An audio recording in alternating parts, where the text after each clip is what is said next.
Hi friends, welcome back to my channel. మేము ఈరోజు మామిడికాయ పచ్చడి పెట్టుకుంటున్నాం ఫ్రెండ్స్. మా ఆయన చూడండి మామిడికాయ ముక్కలు కట్ చేస్తున్నాడు. మా ఆయన కట్ చేసిన తర్వాత మా అత్తయ్య పచ్చడి పెడుతుంది ఫ్రెండ్స్.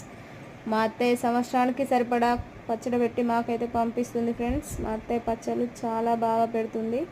చూడండి, సమ్మర్ వచ్చిందంటే ఖచ్చితంగా మామిడికాయ పచ్చడి అయితే మేము పెట్టుకుంటాం ఫ్రెండ్స్. వేడి వేడి అన్నంలో కొత్త మామిడికాయ పచ్చడి వేసుకొని కాస్త నెయ్యి వేసుకొని తింటే చాలా బాగుంటుంది ఫ్రెండ్స్. అలా వేడివేడి అన్నంలో ఆవకాయ వేసుకొని నెయ్యి వేసుకొని తినడం ఎంతమందికి ఇష్టమో నాకు కామెంట్ బాక్స్లో కామెంట్ చేసి చెప్పండి ఫ్రెండ్స్. ఓకేనా ఫ్రెండ్స్, బాయ్. మన వీడియో కనుక మీకు నచ్చినట్లయితే మన ఛానల్ని సబ్స్క్రైబ్ చేసుకొని లైక్ చేయండి, షేర్ చేయండి, కామెంట్ చేయండి. Bye friends.